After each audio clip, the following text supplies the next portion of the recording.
So back in 2003, my junior year in high school, I went out to see this film, Darkness Falls, which is allegedly based on this Australian legend about this lady, Matilda Dixon, who they called her the Tooth Fairy. I think she had some sensitivity to light or something like that. She wore a porcelain mask. She came out at night. Kids would leave their teeth out in front of the door. She would swap it out for a coin, hence the name Tooth Fairy. And then, of course, one day, some kids go missing, and they blame Matilda Dixon for it because, hey, best to blame the creepy old lady who lives on her own, right?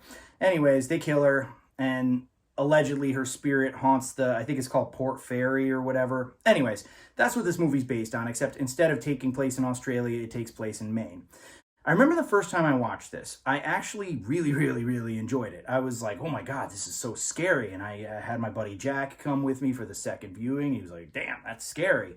But throughout the years, watching it more and more again, it was scarier than The Nun, but it really does follow that same formula where it's like it has a very solid opening that sucks you right in, gets you right in on the action. It is very terrifying. And then it just deteriorates.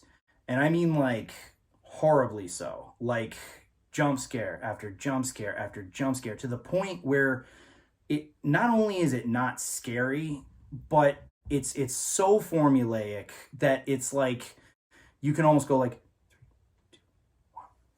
There she is. She just flew out of the dark and grabbed somebody. There she is. That's it.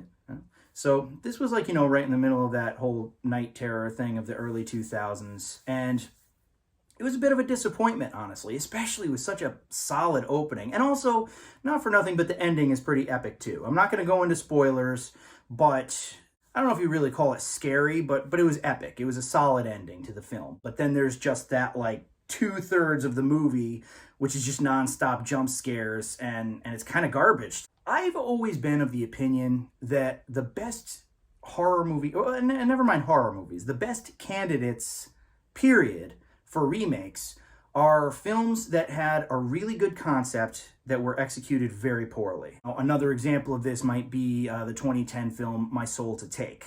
Similar idea, well, not similar idea to Darkness Falls, but similar that it had a good concept, that this killer with multiple personalities gets shot down by the police one night, and on that same night, on that same hour, 7 children are born, and then when they grow up, it turns out that they are each of his 7 personalities, and one of them is the killer, and they have to find out who it is.